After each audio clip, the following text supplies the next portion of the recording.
غزل بیچ میں رہ گئی تھی، ایک دو تمہیدی فقروں کے بعد انشاءاللہ اس کو شروع کرتے ہیں۔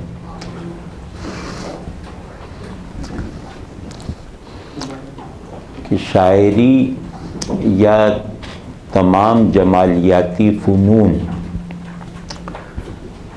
یہ انسان کے اندر جو حس جمال یا شعور جمال ہے اس کی کارفرمائی سے پیدا ہوتے ہیں اور بنیادی طور پر اسی شعور جمال کو اپنا مخاطب بناتے ہیں۔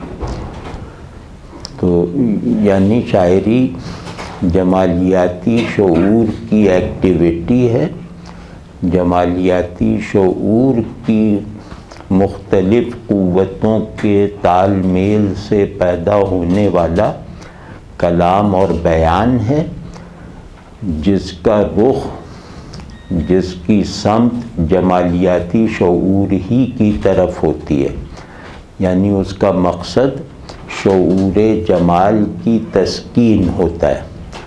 تو شاعری کا منبع بھی شعور جمال ہے اور اس کا مخاطب بھی جمالیاتی شعور ہے۔ تو اس بات کو کہنے کی ضرورت اس لیے پیش آئی کہ شاعری پڑھتے وقت، سنتے وقت اس چیز کا خیال رکھیں کہ جمالیاتی شعور معانی کا ظرف نہیں ہے، وہ کنٹینر آف میننگز نہیں ہے۔ جمالیاتی شعور فارمز کو نفیس سے نفیس تر بنا کر اپنے اندر محفوظ رکھنے کی قوت ہے۔ واضح ہے نا؟ تو جمالیاتی شعور تاثرات کو کنٹین کرتا ہے۔ جمالیاتی شعور میں امپریشنز ہوتے ہیں، معانی سے اس کو دلچسپی نہیں ہوتی۔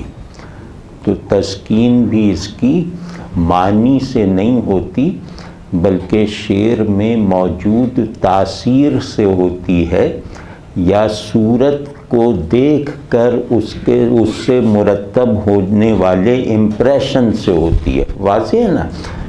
تو کیونکہ انسان کا مجموعی شعور، جس کا ایک حصہ جمالیاتی شعور بھی ہے، یہ ایک تہذیب کی پروڈکٹ ہے، ایک تہذیب سے تعلق رکھتا ہے۔ یہ حقیقت کے بارے میں چند تصورات سے بننے والے دائرے کے اندر اپنا کام کرتا ہے۔ تو اس لیے ہر جمالیاتی ایکٹیویٹی کچھ تہذیبی اصول کے تابع ہوتی ہے، تہذیب کے بنائے ہوئے دائرۂ جمال کے اندر رہ کر ہوتی ہے، اور ہر تہذیب نے جس طرح کی جمالیاتی اقدار پیدا کی ہوتی ہیں ان جمالیاتی اقدار سے مناسبت رکھنے والی ہوتی ہے یا ان اقدار کو اپنا ماخذ اور مرجع بنانے والی ایکٹیویٹی ہوتی ہے۔ تو تہذیب کا پھیلاؤ کیونکہ انسانی ذہن سے، انسانی مقاصد سے، انسانی تہدیدات سے زیادہ ہوتا ہے، لہٰذا اس کے اندر جمالیاتی اقدار بھی غیر مشروط اور غیر محدود نہیں ہوتی، بلکہ وہ تہذیب جن مجموعی اخلاقی، مذہبی اور علمی اقدار پر کھڑی ہوئی ہوتی ہے، اس کی جمالیاتی اقدار بھی اس کی دیگر زیادہ بنیادی اقدار سے میچنگ ہوتی ہیں، ان سے مناسبت رکھنے والی ہوتی ہیں، بعض قدروں کے تابع ہوتی ہیں۔ تو ایک تہذیب یا اس تہذیب کی زبان میں جو مختلف اقدار مل کر ایک تہذیبی اور نفسیاتی کل بناتی ہیں، تو انسان کی ہر جمالیاتی ایکٹیویٹی اس کل میں ایک جز کی طرح کام کرتی ہے، اور اس کل سے مناسبت پیدا کر لینے کے بعد، اس کل میں خود کو مدغم کر لینے کے بعد پھر اپنے معانی بھی متعین کرتی ہے. واضح ہے نا؟ یہاں سے شاعری وغیرہ کے یا جمالیاتی تصورات و تخیلات اور بیانات وغیرہ کے معانی پیدا ہوتے ہیں. تو اس لیے کہا جاتا ہے کہ شعر کو پہلے محسوس کرو، اور جب وہ محسوس ہونے کے بعد تمہارے جمالیاتی شعور کی تسکین کے عمل میں اپنا کردار ادا کر چکے تو پھر اسے مجموعی شعور کی تحویل میں دے دو، اپنی مجموعی اقدار کے تابع لا کر پھر اس کی معنویت پہ غور کرو، اس سے اس کے معنی بھی پیدا ہوں گے. جیسے ہمارے یہاں یہ سمجھنا بہت آسان ہے. ایک مثال دے دوں پھر شروع کرتا ہوں کہ ہماری مثال کے طور پر ہماری بڑی اقدار جو ہیں، مثال طور پہ اخلاقی اقدار، مذہبی اقدار، جن کی فنکشننگ سے ہماری تہذیب نے وجود پایا ہے، تو ایسی تہذیب جو اپنی مذہبی اقدار کو فعال حالت میں رکھتی ہو یا رکھنا چاہتی ہو، جو اپنے اخلاقی اصول کو ایکٹیولی کنٹین کیے ہو یا کنٹین رکھنا چاہتی ہو، اس تہذیب میں ہونے والی تمام ایکٹیویٹیز لازم ہے کہ اس کی اقدار اخلاق اور اس کے اقدار ایمان سے متصادم نہ ہوں. تو تمام جمالیاتی سرگرمیاں اس وقت میرے جمالیاتی شعور کی تسکین کرنے کے لائق ہوں گی جب وہ میرے مذہبی، روحانی اور اخلاقی شعور کے معیارات کو کوالیفائی کر جائیں گی.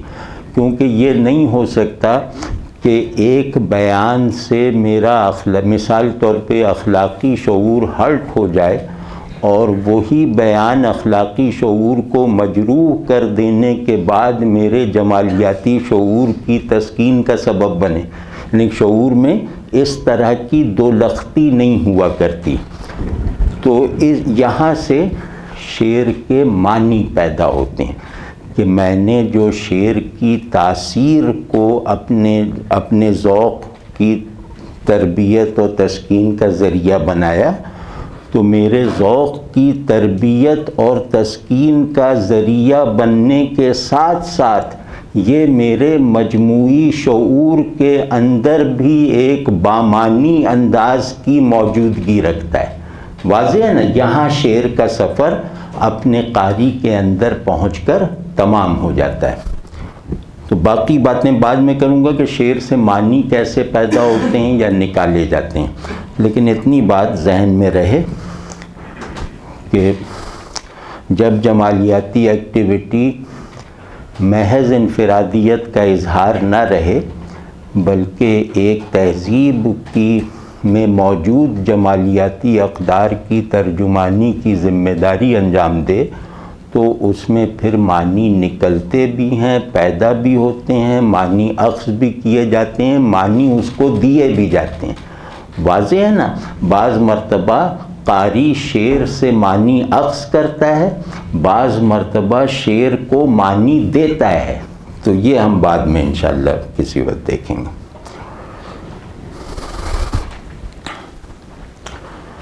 تو یہ تیسرے شعر پہ ہم رک گئے تھے کہ چلی سمت غیب سے ایک ہوا کہ چمن سرور کا جل گیا. اب یہاں اختلاف متن ہے. دوسری جگہ ہے چلی سمت غیب سے کیا ہوا کہ چمن ظہور کا جل گیا. اس میں ان دونوں لفظوں کے فرق کے ساتھ ان کے معانی میں اور کیفیات میں اور اس کی پوری سچویشن میں کیا فرق پڑ سکتا ہے وہ ہم پچھلی مرتبہ عرض کر چکے. ابھی اس کو مختصر سا بیان کر کے اس کو مطلب اس کے معنی اور اس کی کیفیات کو سمیٹنے کی کوشش کر کے ہم اگلے شعر پہ جاتے ہیں کہ غیب سے ایک ایسی ہوا چلی جس نے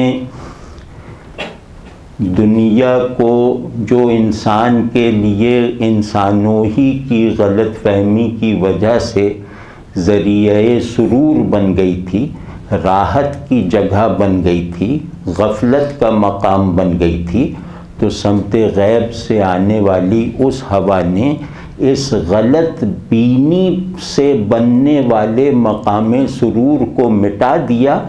صرف وہ جہت، وہ قدر، وہ روح، وہ جذبہ باقی رہ گیا جو اس دنیا میں رہتے ہوئے آدمی کو غیب سے متعلق رکھتا تھا۔ ٹھیک ہے نا؟ تو غیب کی ہوا نے تمام چیزوں کو فنا کر دیا، صرف ایک چیز کو باقی رکھا جو اس عالم ظہور میں غیب کی طرف یکسو تھی، یعنی دل اور اس کا غم۔ غم کس چیز کو کہتے ہیں؟ گیون سچویشن سے مطمئن نہ رہنا۔ غم کہتے ہیں اوجھل مقصود کی طرف اشتیاق سے یکسو رہنا اور حاضر مقاصد سے اپنی تسکین حاصل نہ ہونے، اپنی تسکین نہ کرنا۔ واضح ہے نا؟ تو ایک تو اس کا یہ مطلب ہوا، اگر ہم سرور کو صحیح سمجھیں کہ جیسے ارسطو کی اصطلاح میں کہیں کہ وجود کی تمام کامک بنیادیں گر گئیں، صرف اس کا ٹریجک سبسٹنس باقی رہ گیا جو اس کی اصل تھا۔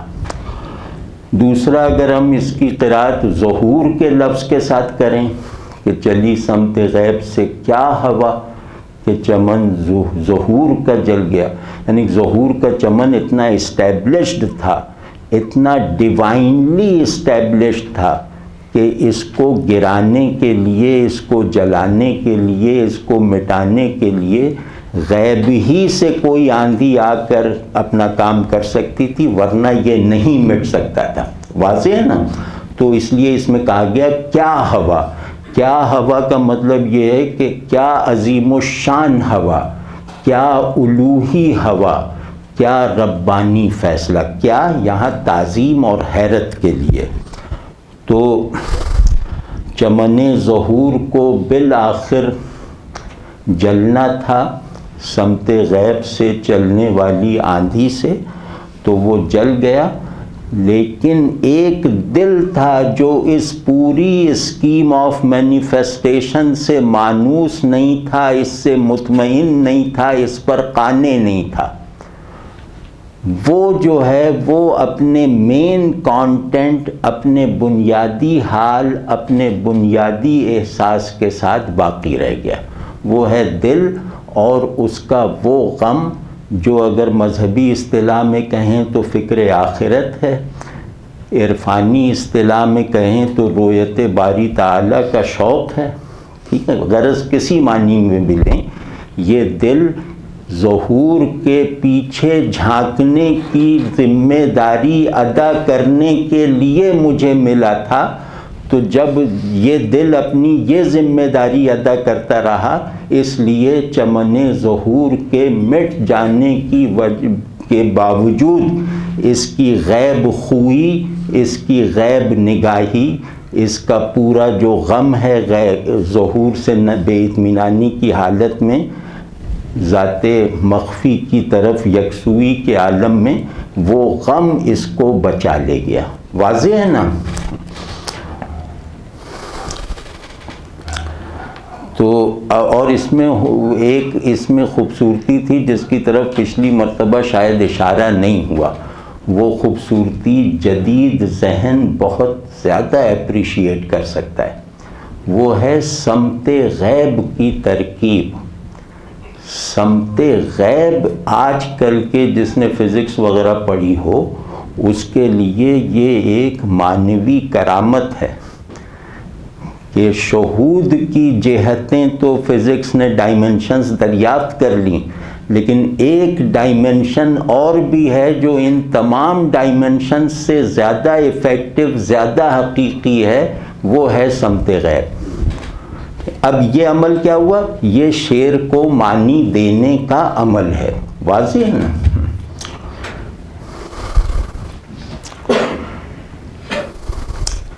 نظر تغافل یار کا گلہ کس زباں سے بیاں کروں،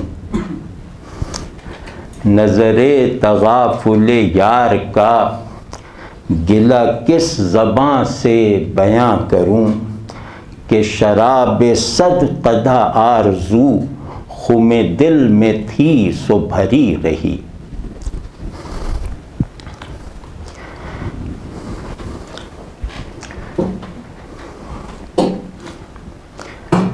اس میں ایک ترکیب پہلی نظر میں عجیب سی ہے،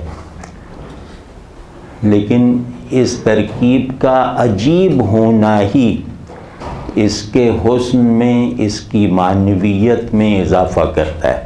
وہ ہے نظر تغافل یار، دوست کی نگاہ تغافل، مطلب معمول کے معنی میں نظر اور تغافل ایک دوسرے کے سے متضاد چیزیں ہیں۔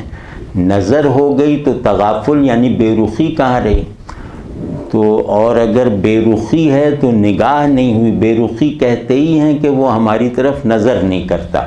تو آپ دیکھیں کہ انہوں نے دو متضاد چیزوں کو ملا کر بلینڈ کر کے اس سے مفہوم تغافل کا نکالا ہے، یعنی نظر کو تغافل کا حصہ بنا دیا ہے۔ یہ انتہا درجے کی خلاقی ہونے کے ساتھ ساتھ احساسات کی پیچیدگی کی انتہا کو اپنی گرفت میں لے لینا ہے۔ یہ نہ صرف یہ کہ نہایت درجے کی قدرت کلام ہے، بلکہ انتہائی درجے کی لطافت احساس ہے۔ وہ میں ابھی عرض کرتا ہوں کہ وہ کیسے ہے۔ اس کو آگے چل کر آپ دیکھیں کہ ہماری روایت میں جو بہت بنیادی اجزائے جمال ہیں وہ کس طرح آگے سفر کر کے اپنی نئی نئی صورتیں وضع کرتے ہیں۔ یہی آئیڈیا یعنی نظر اور تغافل کی یکجانی کی سطح، یہ غالب کے یہاں بہت ہی مکمل ہو کر اور عاشقانہ نفسیات کی ایک انتہائی گہرائی کو ایکسپلور کر کے ظاہر ہوئی ہے۔ وہ غالب کا ایک مشہور شعر ہے اور غالب کے سب سے اچھے شعروں میں سے ہے کہ بہت دنوں میں تغافل نے تیرے پیدا کی، بہت دنوں میں تغافل نے تیرے پیدا کی، وہ ایک نگہ کہ بظاہر نگاہ سے کم ہے۔ آپ نے دیکھا نا، تغافل اور نگہ کو ملا دیا۔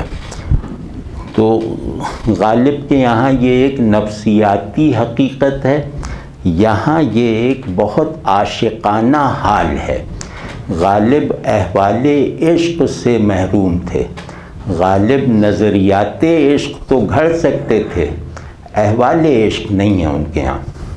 تو یہ عشق کا حال ہے، وہاں عشق ایک شعری مشغلہ ہے۔ جیسے وہ شعر بھی مطلب کھیلنے سے، محبوب کے ساتھ کھیلنے سے پیدا ہوا ہے۔ وہ یہ کہ تو تغافل کرتا ہے اپنی محبوبیت کو اسٹیبلش کرتے رہنے کے لیے، تو گویا اپنی محبوبیت کو کمال تک پہنچانے کی مشق کر رہا ہے۔ اب عاشق کو دیکھیں کہ وہ مربی اور استاد بنا ہوا ہے محبوب کا، لیکن محبوب کی کوئی عزت ہی نہیں ہے کہ تو جو ہے وہ اب تغافل میں کمال حاصل کر کے اپنی محبوبیت کی تکمیل کی مشق کر رہا تھا۔ لیکن یہ اتنا مشکل سفر تھا کہ تو نے اپنی تمام تر محبوبیت کے باوجود تو نے اس میں کامیاب ہوتے ہوتے بہت دیر لگا دی۔ بہت دنوں میں تغافل نے تیرے پیدا کی، وہ ایک نگہ کہ تو تغافل میں نظر پیدا کرنا چاہ رہا تھا، بہت دنوں میں پیدا ہوئی، اور وہ نگہ جو ہے وہ بظاہر نگاہ سے کم ہے۔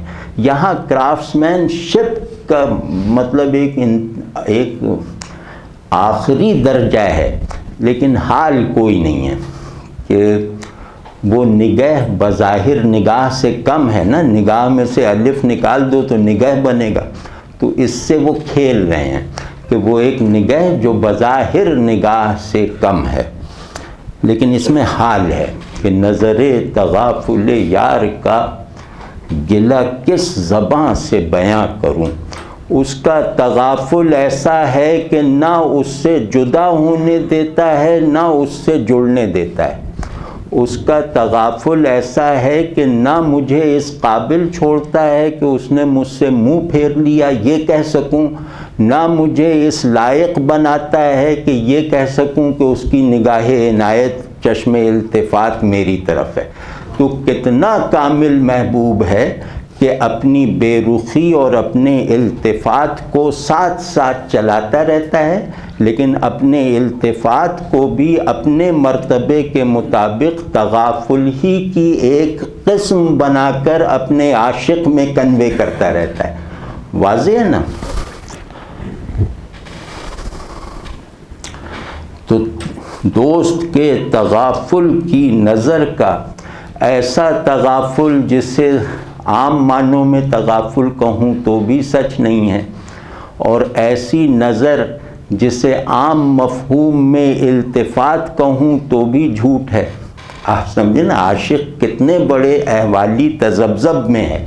عاشق اپنے محبوب سے متعلق رہنے کے لیے درکار تصورات اور احساسات کی کیسی کیسی پیچیدگیوں سے گزر رہا ہے اس میں، آپ سمجھ گئے نا؟ اور بلا شبہ وہ عاشق نہیں ہے جس کا ایکچول فراق اس کے تصور وصال کو ایکسپیرینسیبل نہ بنا سکے، وہ عاشق نہیں ہے۔ اور اسی طرح وہ محبوب نہیں ہے جس کی تنزیہ اس کی تشبیہ سے خالی ہو، جس کی ٹرانسینڈنس اس کی ایمیننس سے عاری ہو، ٹھیک ہے؟ وہ محبوب نہیں ہے جو عاشق کے آگے حاضر نہیں ہے، وہ محبوب نہیں ہے جو عین حضور میں عاشق کی آنکھ سے غائب نہیں ہے۔ یہ سب چیزیں نظر تغافل یار میں جمع ہو گئی ہیں، اور اس کا کیا کمال ہے کہ احساس کی بھی انتہا کو چھو لیا، اور عشق میں معنی بننے کی جتنی سکت پائی جاتی ہے اس سکت کو ایگزاسٹ کر کے دکھا دیا، صرف ایک ترکیب میں، نظر تغافل یار کا گلہ کس زباں سے ادا کروں، کہ میں ایسے تغافل التفات نما یا التفات تغافل شعار کا گلہ کس زباں سے ادا کروں، مطلب میں اپنے اس حال کو بیان کر ہی نہیں سکتا، محبوب کی اس شان سے جو میرے اندر گلہ مندی اور شکوے کی فضا پیدا ہوتی ہے، وہ فضا تھوڑا بہت قابل احساس تو ہے لیکن لائق اظہار نہیں ہے۔ سبحان اللہ، یہ کیا مطلب عاشق صادق کا پورا منظر کھینچ دیا ہے کہ وہ اپنے محبوب کو جیسا کہ پانا چاہتا ہے پا نہیں سکتا، اور اس کے نہ پا سکنے کا واحد سبب محبوب خود ہے۔ تو ایسی حالت میں ایک گلہ مندی کی فضا اس کے نفس میں تو پیدا ہوتی ہے، لیکن نفس میں پیدا ہونے والی وہ فضائے شکایت اس کی زبان سے ادا ہونے کا کوئی راستہ نہیں ڈھونڈ پاتی۔ واضح ہے نا؟ یہ ہے یہ شعر، یہ مصرع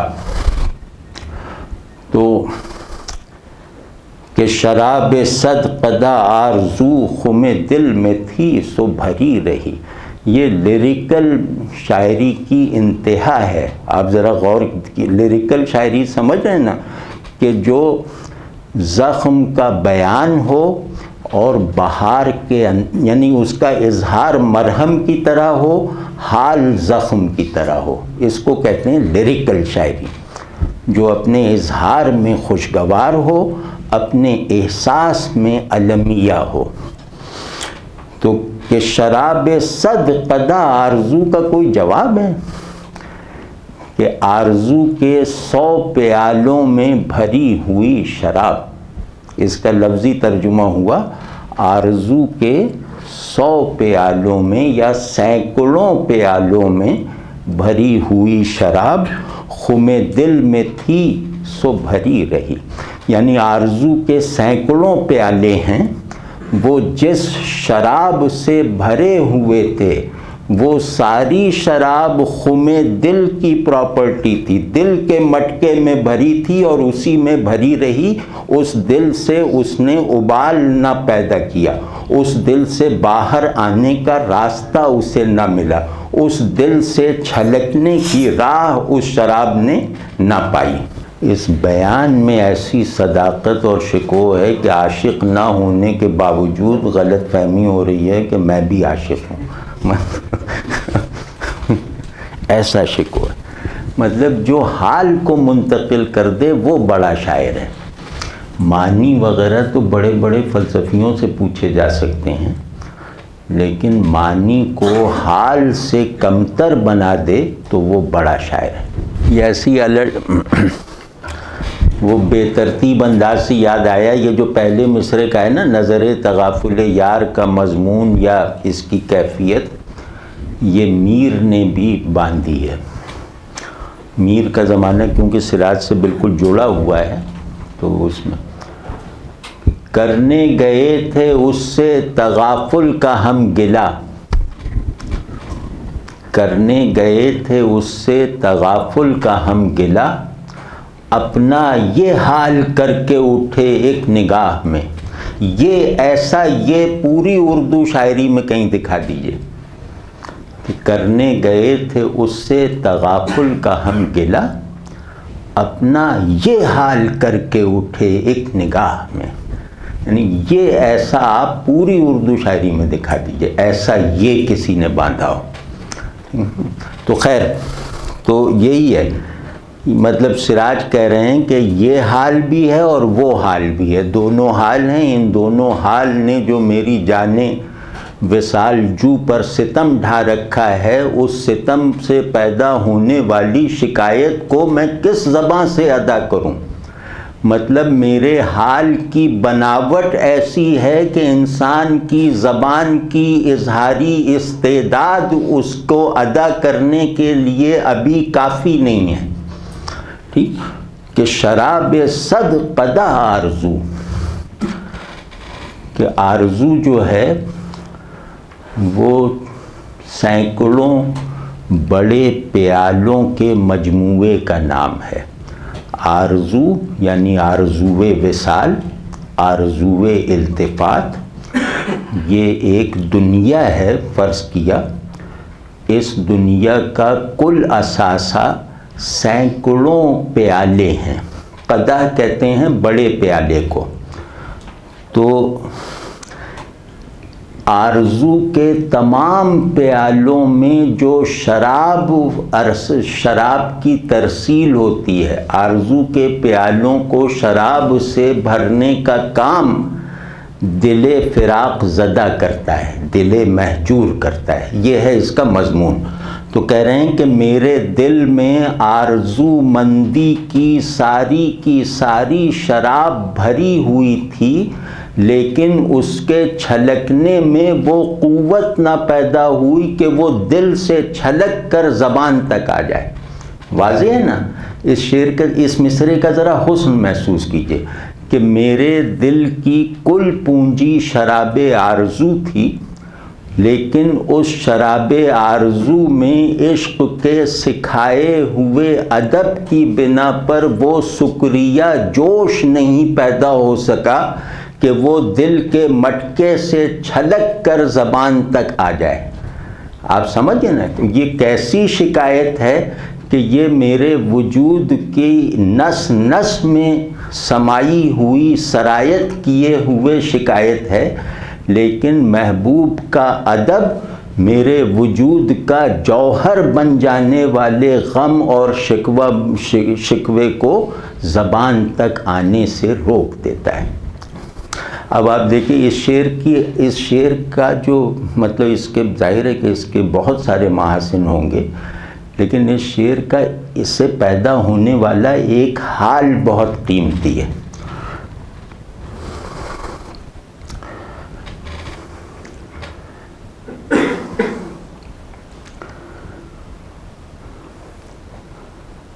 کہ عشق اپنی انتہائی حالت میں بھی اخفاء کا نام ہے، اظہار سے مناسبت نہیں رکھتا.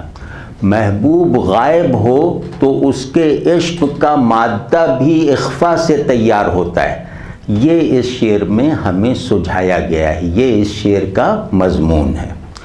اور یہ شراب صد قدح آرزو، یہ اس زمانے میں کیسی فریش ترکیب بنائی تھی انہوں نے. یہ مطلب اس کو ذرا سمجھنے یا اپریشیٹ کرنے کی کوشش کریں ہم، کہ شراب صد قدح آرزو، ایسی شراب جس سے آرزو کے تمام کوزے، تمام پیالے بھر گئے ہیں، وہ شراب جو ہے میرے دل کے مٹکے سے چھلکنے والی قوت نہ پیدا کر سکی. واضح ہے نا؟ اچھا، یہ جو ترکیب ہے یہ غالب نے بھی بہت اچھی باندھی آرزو کے ساتھ. اسی طرح کی کنسٹرکٹ رکھنے والی ترکیب کہ اب میں ہوں اور ماتم یک شہر آرزو، اب میں ہوں اور ماتم یک شہر آرزو. یہاں انہوں نے صد قدح آرزو کہا ہے، وہاں انہوں نے یک شہر آرزو. توڑا جو تو نے آئی نہ تمثال دار تھا. سبحان اللہ، سبحان اللہ.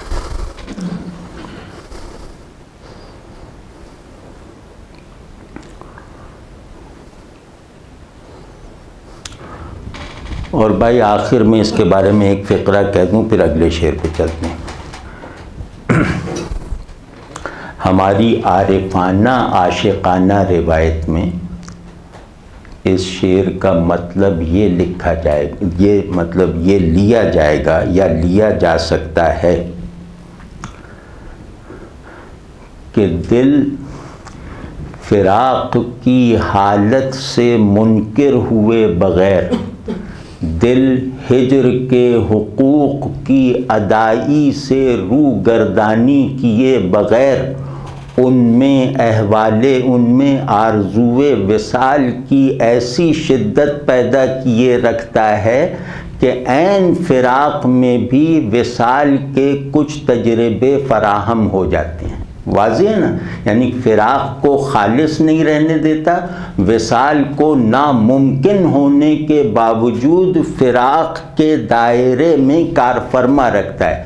کیونکہ فراق کو محسوس کرنے کی لیاقت اور قابلیت اس وقت تک پیدا ہو ہی نہیں سکتی جب تک آرزوئے وصال ایک حالت وصال کی طرح میسر نہ ہو. یہ مطلب ایک نازک نقطہ ہے کہ اگر وصال ایک حال کی طرح مجھے حاصل نہ ہو تو میں فراق سے پیدا ہونے والی کیفیات اور احوال کو بھی ٹھیک سے محسوس کرنے کے لائق نہیں ہو سکتا. واضح ہے یہ بات؟ وہ عجب گھڑی تھی میں جس گھڑی لیا درس نسخے عشق کا. اچھا، وہ لوگ یار غلط کہتے ہوئے تو نہیں محسوس ہوتے جو کہتے ہیں یہ اردو کی سب سے بڑی غزل ہے.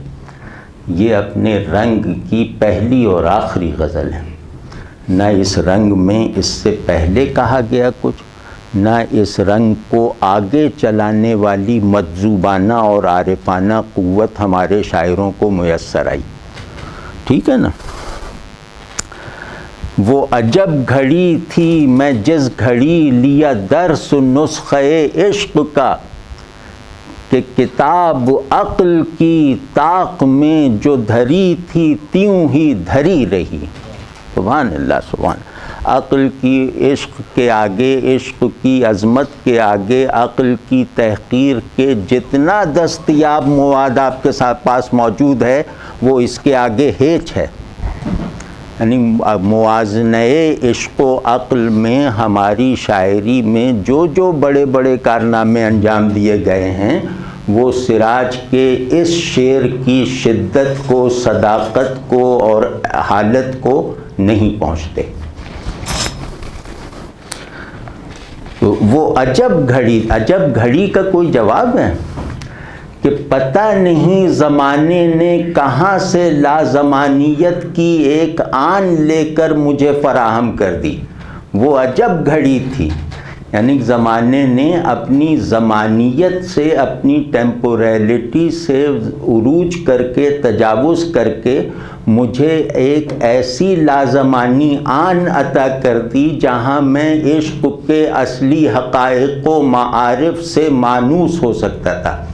یعنی عشق کے نسخے کا سبق لینے کے لیے جس طرح کی لازمانیت کی، لامحدودیت کی ضرورت تھی، اس زمان و مکان میں پتہ نہیں کہاں سے وہ ایک آنے لازمانی اور ایک نقطۂ لامکانی پیدا ہو گیا کہ مجھے نسخہ عشق کا سبق لینے کا موقع مل گیا.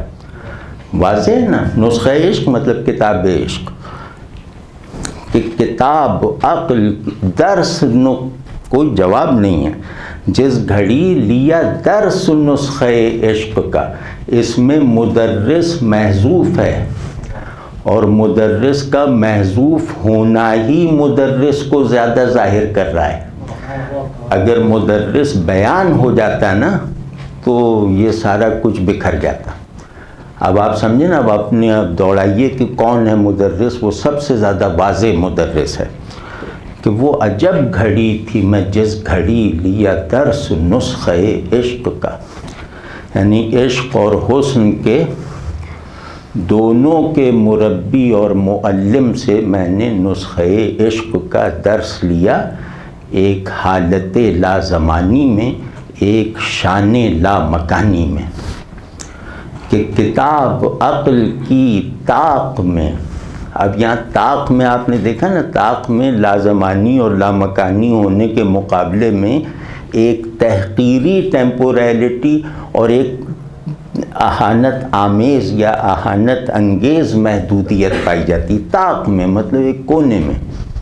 واضح ہے نا کہ جب میں نے اس سچویشن میں، اس حال میں نسخہ عشق کا درس لیا مدرس غائب سے، معلم غیب سے، تو پھر کتاب عقل کی، جو عقل کی کتاب، عقل کی جو پوتھی تھی، عقل کی جو ڈائری تھی، عقل کا جو ہدایت نامہ تھا، وہ سارا کا سارا طاق نسیاں میں جس طرح دھرا تھا ویسا ہی دھرے کا دھرا رہ گیا. ایسی تحقیر آپ کہیں لا کے دکھا دیجئے. تو کوئی جواب نہیں. کوئی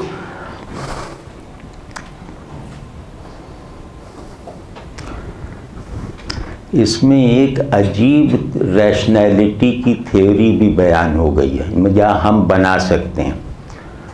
وہ یہ کہ عقل کے تمام حاصلات اپنی تمام تر چکا چوند کے باوجود طاق نسیاں کو اپنی منزل بنانے پر مجبور ہیں. عقل کی منزل طاق نسیاں ہے. اسی وجہ سے عقل سے بننے والا کوئی بھی موقف اپنی مکمل تردید سے بچ نہ سکا. واضح نا؟ تو اس بنیاد پہ کہتے ہیں کہ عقل کا سارا سفر طاق نسیاں کی طرف ہے. اور یہ سراج نے جیسے بتا دیا، دکھا دیا.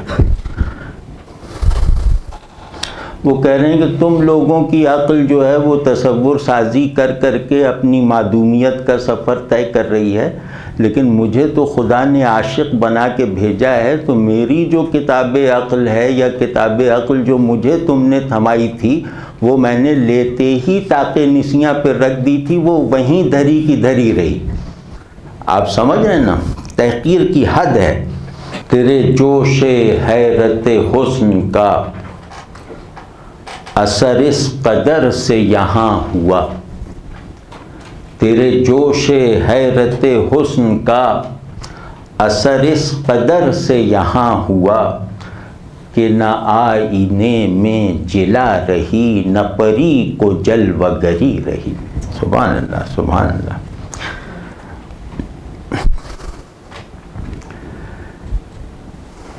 حسن اگر اپنے کمال کی طرف اشارہ کرتے ہوئے ظاہر ہو جائے تو دیکھنے والے پر اس کے دو اثرات لازماً مرتب ہوں گے، ایک کشش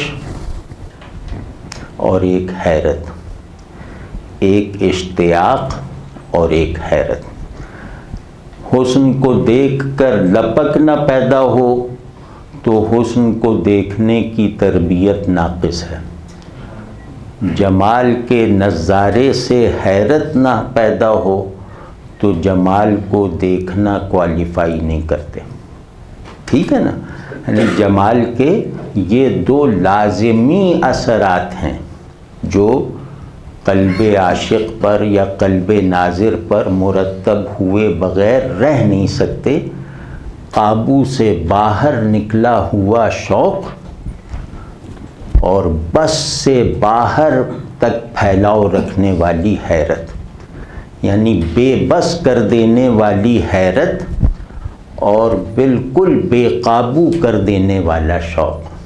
دونوں کا حاصل یہ ہے کہ عشق عاشق کو اس میں سے نکال لیتا ہے، واضح ہے نا؟ تو حیرت ہو یا شوق، دونوں پہلا کام یہ کرتے ہیں کہ مجھے اپنی شخصیت، اپنے موجودہ تعین کے تنگ پنجرے سے نکال لیتے ہیں۔ کشش کہتے ہی اسے ہیں کہ آپ سے اپنی جگہ چھڑوا دینا۔ تو کہنے کہ تیرے جمال کا جب اظہار ہوا، تیرے جمال نے جب اپنے کمال کی طرف لائق اعتماد اشارہ رکھنے والا ظہور پیدا کیا تو اس کا اثر اس قدر ہوا، یعنی اس ظہور کا، اس اظہار کے اثر کا یہ عالم ہوا کہ نہ آئینے میں رہی جلا، نہ پری کو جلوہ گری رہی۔ یہ بہت زیادہ بامانی ہے۔ حسن کے عمومی اظہار کے دو ٹولز ہیں، ایک ہے پرسیپشن اور دوسرا ہے ایکسپریشن۔ پرسیپشن آف بیوٹی جو ہماری بنی ہوئی تھی دنیا بھر کی خوبصورتیاں دیکھ دیکھ کے، وہ پرسیپشن آف بیوٹی بے ثمر ثابت ہوئی تجھے دیکھ کر۔ یعنی ہم نے حسن کا جیسا تصور بنایا ہوا تھا، حسن کی دید کی جیسی صلاحیت اپنے اندر پیدا کر لی تھی، حسن کو ریفلیکٹ کرنے والی جیسی پیورٹی آف پرسیپشن ہم نے خود کو فراہم کر لی تھی، وہ تجھے دیکھنے کے بعد لگی کہ آئینہ اندھا ہو گیا۔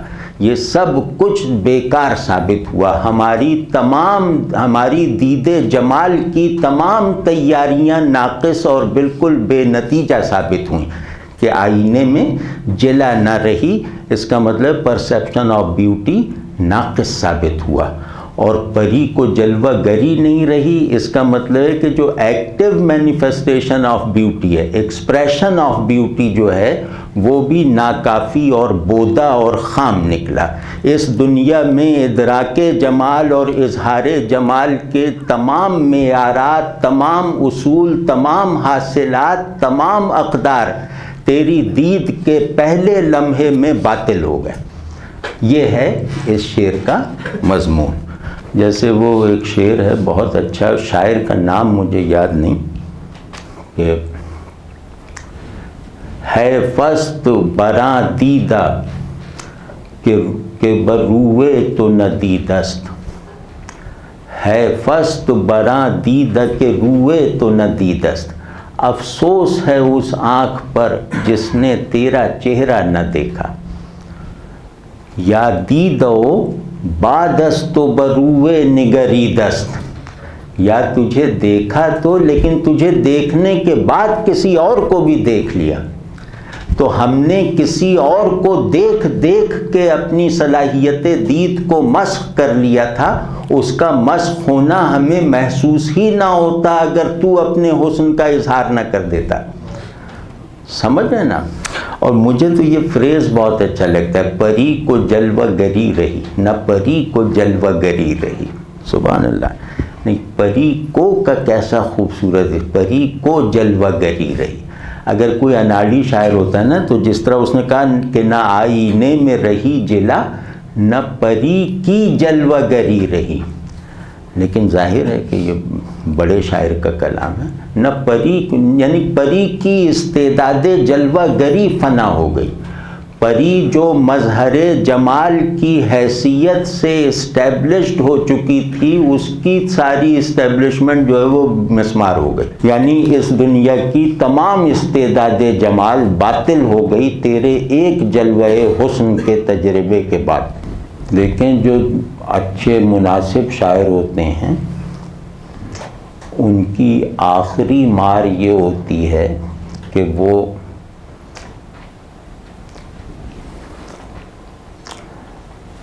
اپنے احوال اور تجربات کو معنی خیز بناتے ہیں، یعنی اپنے حال کو معنی بناتے ہیں.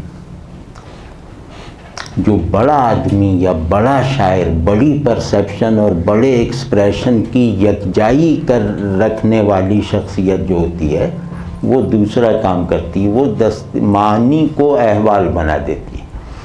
یعنی وہ احوال کی بلندی کو معنی کی رفعت پر فائق کر کے دکھا دیتا ہے.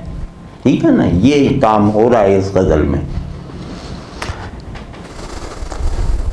کیا خاک آتش عشق نے دل بے نوائے سراج کو، کیا خاک آتش عشق نے دل بے نوائے سراج کو، نہ خطر رہا نہ حذر رہا مگر ایک بے خطری رہی. سبحان اللہ سبحان. مطلب کیسی کیسی ایک دوسرے سے کسی طرح کا جوڑ اور مناسبت نہ رکھنے والی چیزوں کو وحدت حال کے عناصر بنا کر دکھا دیا ہے اس مقطع میں. یعنی جو چیزیں ایک دوسرے سے مناسبت نہ رکھنے کے لیے موجود ہیں ان چیزوں کے ایسے وجودی اور اصولی تضاد کو رفع کر کے انہیں ایک ہی احساساتی کیفیاتی معنوی کل کی تشکیل میں ایک دوسرے سے ہم آہنگ بلڈنگ بلاکس کی طرح استعمال کر کے دکھا دیا کہ کیا خاک آتش عشق نے دل بے نوائے سراج کو. کس دل بے نوا کسے کہتے ہیں؟ جو اپنی فنا کے ایکسپیرینس سے گزرنے کے بعد جو ہے وہ فنا فی المحبوب ہو گیا ہو. نوا کہتے ہیں سامان کو، بضاعت کو اور اسباب ہستی کو، اسباب وجود کو، اسباب اظہار کو، سامان احوال کو. غرض جن جن کانٹینٹس کی بنیاد پر ہمارا موجود ہونا متحقق ہوتا ہے، ریئلائزبل ہوتا ہے، اس تمام سامان وجود کو نوا کہتے ہیں. ٹھیک ہے نا، یعنی پرسیپشن اور ایکسپریشن دونوں کے مجموعے کو نوا کہتے ہیں. نوا کا ایک مطلب آواز بھی ہوتا ہے نا، اور نوا کا ایک مطلب پونجی اور سامان اور سرمایہ بھی ہوتا ہے. تو یہاں دونوں جمع ہیں کہ میرا دل جو محبوب کے حضور و غیاب کے حقوق کو ادا کرتے کرتے اس پر فنا، اس پر نثار ہونے کی تربیت پا کر اپنی اصلی عاشقانہ اور عارفانہ پیورٹی تک پہنچ چکا تھا. میرا وہ دل جس نے فانی فی المحبوب ہونے کی منزلیں طے کر لی تھیں، اس کو آتش عشق نے خاک کر دیا. یعنی اس نے میری فنا کو سبجیکٹیوٹی کی حد تک رہنے سے بلند کر کے آبجیکٹیفائی کر دیا. اب میری فنا صرف ایک حال نہیں رہی بلکہ ایک واقعہ بن گئی. واضح نہ کیا خاک آتش عشق نے. خاک ہونا بھی فنا ہونے کا استعارہ ہے نا. تو نوا فنا کی باطنی استعداد ہے اور خاک فنا کا خارجی مظہر یا ثبوت ہے. تو میں اپنے باطن و ظاہر دونوں میں فیضان آتش عشق سے فنا ہو گیا.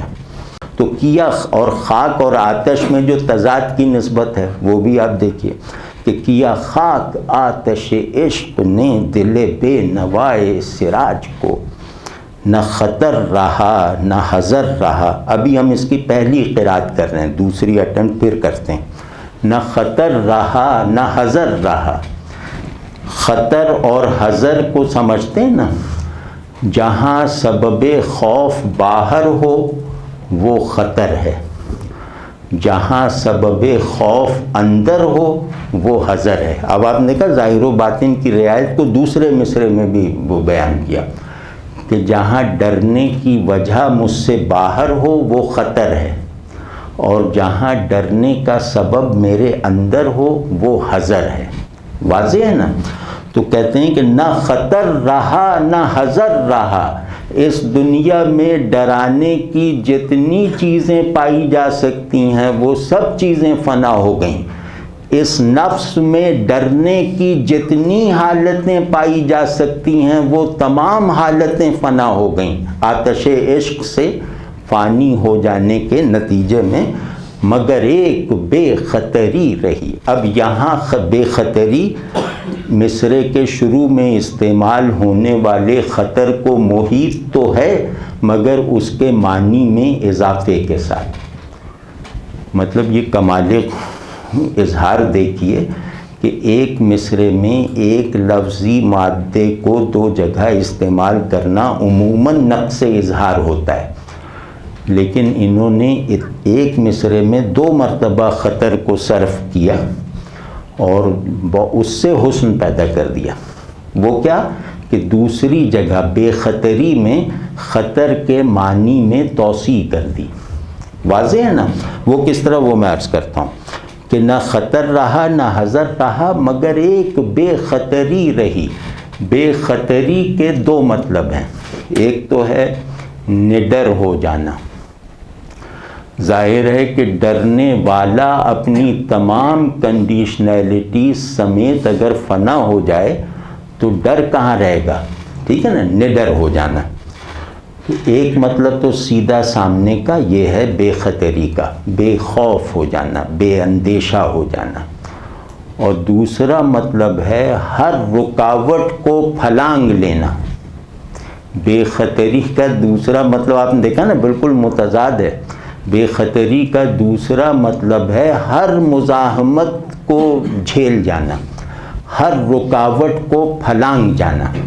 تو کہتے ہیں نہ میری آبجیکٹو کنڈیشننگ رہیں نہ میری سبجیکٹو کنڈیشننگز رہیں، بلکہ مجھے آتش عشق نے اپنے تعینات ہستی سے نکال کر ایک ایسے حال وجود تک پہنچا دیا جہاں جو رکاوٹ بھی پیش آتی ہے میں اس رکاوٹ کو پھلانگ جاتا ہوں.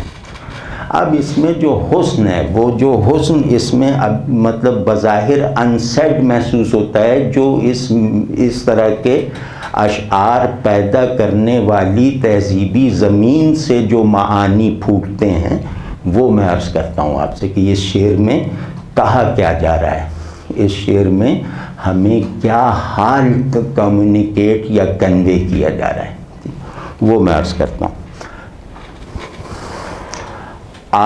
میرا فراق اتنا سچا اتنا کامل ہے کہ محبوب کے وصال کے راستے میں آنے والی تمام رکاوٹوں کو ایک جست میں عبور کر گیا. یہ ہے اس شعر کا مضمون. تو غزل تو بھائی پوری ہو گئی، اب اس میں جو چاہے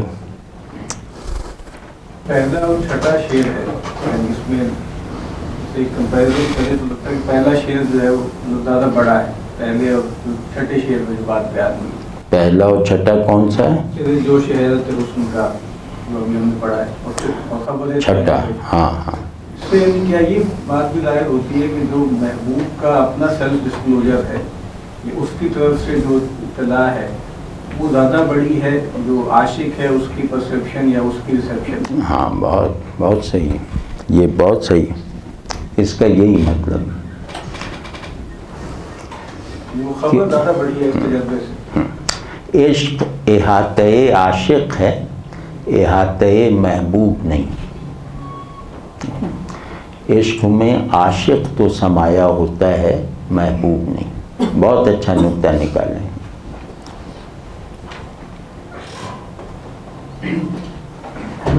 اور ایک بات کہہ دوں تو اس غزل سے ایک حال تعلیم ہوتا ہے جو اگر ہم حاصل کرنے کی کوشش کریں تو ہمیں ایک ہمہ جہتی بلندی نصیب ہو جائے گی، ذہنی بھی، قلبی بھی، احوالی بھی، کہ دید محبوب صرف فراق کی سچویشن میں ہوتی ہے. دید محبوب کبھی وصال کی حالت میں نہیں ہوتی. بس یہ اس شعر کا جو سبسٹنس آف آل تھیمز ہے اس غزل کا. جی آپ فرمائیں. میں یہ چاہ رہا تھا کہ جو فراق اور وصال کا مضمون جہاں ہم نے پڑھا بھی ہے، سنا بھی آپ سے، یعنی مجھے مشکل یہ پیش آ رہی ہے کہ یعنی ہم اس کو یا تو جو شاعری عام طور پہ اس میں فراق اور وصال کا مضمون پڑھتے ہیں جو ہم نے اپنی درسی کتب میں پڑھا ہے اس میں نا، دوسرا جو ہماری ڈے ٹو ڈے لائف ہے اور خاص طور پہ جو نوجوان بیٹھے ہمارا، یعنی ہم اس سے کس طرح فائدہ اٹھا سکتے ہیں. خاص طور پہ یہ سراج اورنگ آبادی کے جو مضامین آئے اور جو آپ نے بیان کیے ہیں، ہم اس میں سے کیا ایک دو چیزیں ایسی اٹھائیں کہ جس سے ہم اس پر تھوڑا سا سفر آگے کی طرف کریں. ہاں، وہ میں نے ابھی عرض کیا نا کہ ہمیں ذہنی بلندی کی بھی ضرورت ہے اور احوالی رفعت کی بھی حاجت ہے. تو اس طرح کا کلام اگر موجودہ مائنڈ سیٹ میں رہتے ہوئے ذہنی بلندی کا سبب بنتے ہوئے دکھائی نہ دے تو بھی موجودہ پست نفسیاتی سطح پر رہنے والوں کے لیے بلندی احوال کا محرک ضرور ہے. اور اگر مجھے چوز کرنے کو، منتخب کرنے کو کہا جائے کہ اے گرے، مجھ سے کوئی کہے کہ اے گرے پڑے آدمی، تجھے بلندی فکر چاہیے یا بلندی احوال، ایک ہی ملے گی، تو میں 100 مرتبہ پوچھا جائے تو بلندی احوال کو منتخب کروں گا. واضح ہے نا؟ تو اس طرح کا کلام ہمارے احوال میں ایک ترفع پیدا کرتا ہے.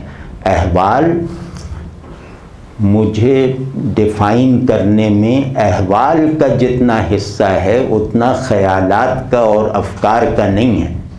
واضح ہے نا؟ احوال کہتے ہیں میرے موجود ہونے کی سطح پر میسر آنے والی کیفیات جو مجھے ہر وقت اپنی لپیٹ میں لیے رکھتی ہیں اور مجھے اپنے دائرے میں رکھتے ہوئے میرے افکار کی تشکیل اور تعمیر کے لائق بناتی ہیں. واضح ہے نا؟ احوال سمجھی گئے نا؟ حال کہتے ہیں شے کے جوہر کو. کسی چیز، جیسے ہم کہیں کہ پانی کا کیا حال ہے؟ پانی کا حال طری ہے. آگ کا کیا حال ہے؟ آگ کا حال حرارت ہے. ٹھیک ہے نا؟ تو یہ اس طرح کا کلام یا شاعری یا کسی بھی طرح کی بامانی جمالیاتی ایکٹیویٹی میرے اندر بلندی احوال ضرور پیدا کرے گی. میرے اندر گراوٹ کے، طبعی گراوٹ کے اسباب کا خاتمہ کرنے میں مددگار ضرور ثابت ہوگی. واضح ہے نا؟ بشرطے کہ ذرا آمادگی کے ساتھ، تھوڑی تربیت کے ساتھ اس کو کھولا جائے، پڑھا جائے اور اس سے مستفید ہونے کا حال فراہم کرنے پہ زیادہ زور دیا جائے اس کے فہم کے مقابلے میں. واضح ہے یہ بات؟ نسخہ اور کتاب میں جو کمپیریزن ہے، نسخہ جیسے نقل ہے یعنی وہ گیون ہے، اور کتاب ہیومن پرسپیکٹیو. ہاں بالکل بالکل، بہت صحیح بہت صحیح. نسخے کا مجھے عربی نہیں آتی تو ایسے ہی فرض کر رہا ہوں کہ نسخے میں نسخ کا مفہوم شامل ہو سکتا ہے، فائنلٹی کا. نقل ویسے تو ہوتا ہے، مطلب نقل ہونا ہاں لیکن تھوڑا اور ایٹیمالوجیکل ہو کر دیکھیں کہ نون سین خا، ازالہ ہے اور نقل ہے. ہاں مطلب جو بالکل فائنل نسخہ ہے، فائنل کتاب ہے، فائنل اصول، تو یہ بھی ہے.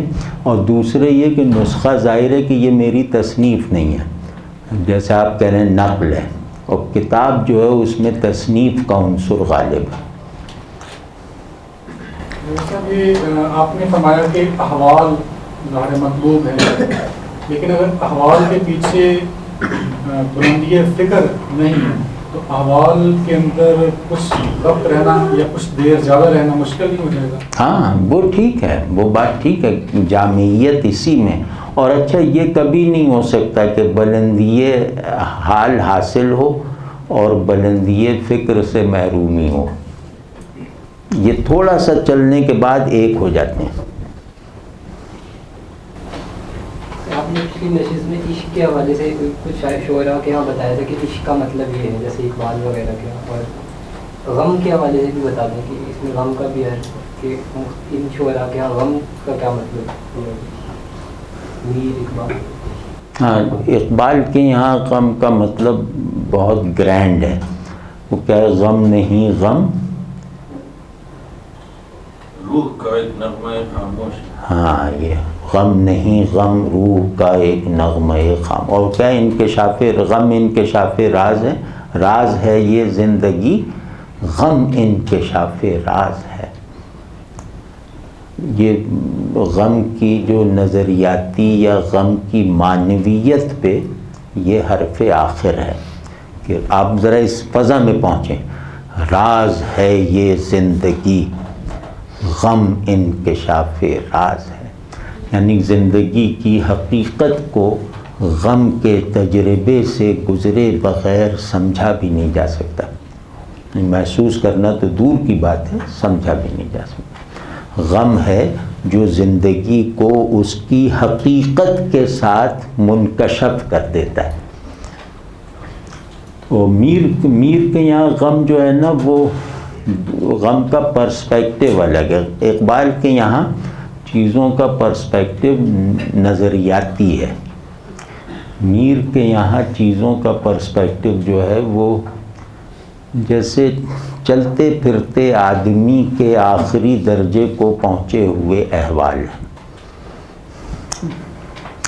غم رہا کیا جب تک کہ دم میں دم رہا، غم کے جانے کا نہایت غم رہا. اب یہ اقبال کے شعر سے احوالی مناسبت رکھتا ہے کہ راز ہے یہ زندگی، غم انکشاف راز ہے. غم رہا جب تک کہ دم میں دم رہا، غم کے جانے کا نہایت غم رہا، کیونکہ میں انکشاف ہستی کے تجربے سے محروم ہو گیا.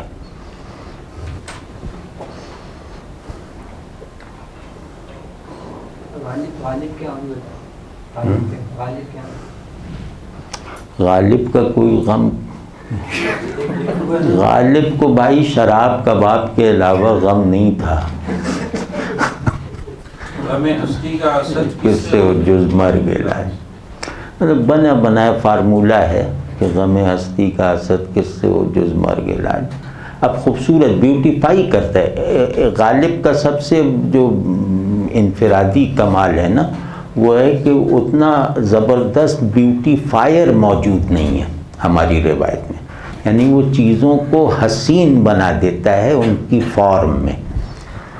باقی یہ کہ غالب کے یہاں ہمارے شعری علائم یا ہماری عرفانی اقدار اپنی احوالی یا احساساتی پریزنس نہیں رکھتی. اب جیسے بہت غالب کا تو کم، اب جیسے مثال طور پہ کہ غم نہیں ہوتا ہے آزادوں کو بیش از یک نفس. اب یہ صاف لگ رہا ہے کہ غم وغیرہ سے اس کو کوئی سروکار نہیں ہے. غم اس کے نزدیک آئیڈیا آف غم ہے اور کھیلنے کی ایک چیز ہے کہ غم نہیں ہوتا ہے آزادوں کو بیش از یک نفس، برق سے کرتے ہیں روشن شمع ماتم خانہ ہم. اب کیا ہے، مختلف مناسبتیں بیان کو حسین تر کرنے کی اس نے پیدا کر دی۔ غالب کے معنی تخیل سے پیدا ہوتے ہیں، میر کے معنی احساس سے پیدا ہوتے ہیں، اور اقبال کے معنی ایک خاص معنی میں تعقل سے پیدا ہوتے ہیں۔ غالب کا ایک شعر جو ہے وہ ہم کے حوالے سے اور بھی کافی معروف ہے، قید حیات و بندے غم اصل میں دونوں ایک ہیں، موت سے پہلے آدمی غم سے نجات پائے کیوں۔ اب یہی غم سے نجات پانے کو منزل بنانا، یہ غم کو حال نہ بنا سکنے پر دلالت کرتا ہے۔ لیکن اس کے ساتھ اس نے غم کی حقیقت کو بھی تو تسلیم کیا ہے نا کہ زندگی اور جو حیات ہے وہ تو برابر کی چیز ہے، سے تو تعقل اس کے ہم بھی نظر آتا ہے۔ ہاں تعقل ہے لیکن تخیل کے تابع ہے، مطلب اس چیز کو آپ کسی تھیوری کے طور پر نہیں پیش کر سکتے۔ جیسے اقبال کہہ رہے ہیں نا، راز ہے یہ زندگی، غم انکشاف راز ہے، اس پر اس کو آپ فلاسفائز بھی کر سکتے ہیں۔